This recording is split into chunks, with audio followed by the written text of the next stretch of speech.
Shalom, selamat pagi saudara-saudara yang dikasihi Tuhan. Mari kita bersama-sama membaca dan merenungkan firman Tuhan pagi hari ini. Mari kita berdoa. Bapa Surgawi, terima kasih Tuhan boleh memberkati kami sepanjang malam dalam istirahat kami. Dan pagi hari ini kami boleh bangun dengan tubuh yang sehat. Dan sebelum kami melanjutkan aktivitas kami mau membaca dan merenungkan firman Tuhan. Terangi hati pikiran kami untuk dapat mengerti firman-Mu. Dalam nama Tuhan Yesus Kristus kami berdoa. Amin. Saudara yang dikasihi Tuhan, firman Tuhan yang menjadi renungan kita hari ini dari kitab Wahyu pasal 2 ayat 8-11. Kita merenungkan firman Tuhan dengan tema Tuhan tahu. Demikian firman Tuhan. Aku tahu kesusahanmu dan kemiskinanmu, namun engkau kaya, dan fitnah mereka yang menyebut dirinya orang Yahudi, tetapi yang sebenarnya tidak demikian. Sebaliknya mereka adalah jemaah iblis. Jangan takut terhadap apa yang harus engkau derita. Sesungguhnya iblis akan melemparkan beberapa orang dari antaramu ke dalam penjara supaya kamu dicobai, dan kamu akan beroleh kesusahan selama 10 hari. Hendaklah engkau setia sampai mati, dan aku akan mengaruniakan kepadamu mahkota kehidupan. Demikian firman Tuhan. Saudara yang dikasihi Tuhan, mungkin kita pernah merasa berada di titik di mana masalah datang bertubi-tubi dan rasanya tidak ada satu orang pun yang dapat mengerti.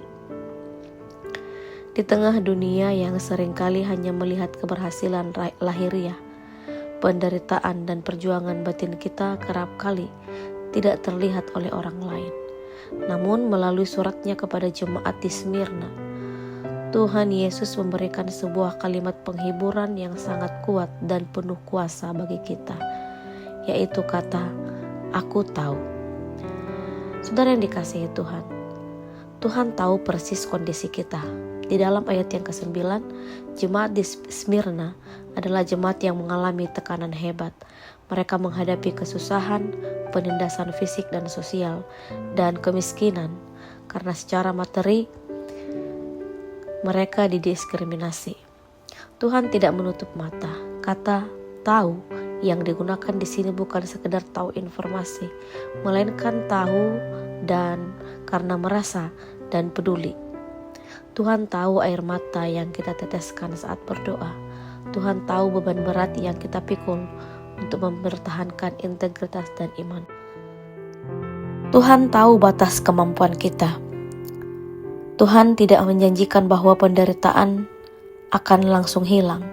Bahkan, Ia menubuatkan bahwa beberapa dari mereka akan dilempar ke dalam penjara dan mengalami kesusahan.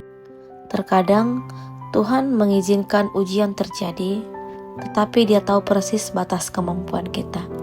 Penderitaan kita ada tanggal kadaluarsanya. Ujian itu tidak akan berlangsung selamanya, karena Tuhan memegang kendali atas badai dalam hidup kita.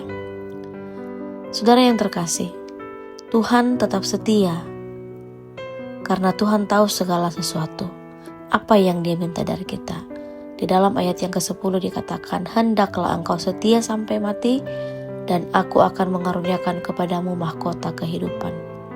Ketika kita sadar bahwa Tuhan tahu dan melihat perjuangan kita tidak perlu membalas kejahatan dengan kejahatan, dan kita tidak perlu menyerah.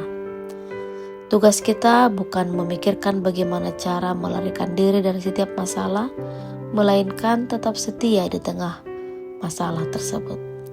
Apapun yang sedang menimpa kita hari-hari ini, apakah itu pergumulan, kesehatan, tekanan di tempat kerja, rasa kesepian, dan tantangan-tantangan yang lain, ingatlah kata Tuhan tahu.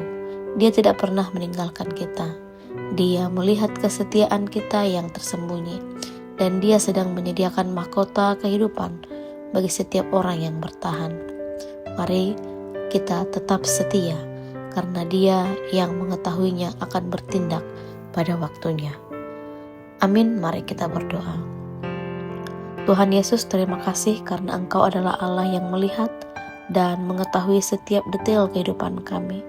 Saat beban terasa berat, ingatkan kami bahwa Engkau tahu batas kemampuan kami, Engkau memegang kendali atas hidup kami. Berikan kami kekuatan untuk tetap setia sampai akhir. Terima kasih Bapa untuk firman-Mu. Dalam nama Tuhan Yesus Kristus kami berdoa. Amin.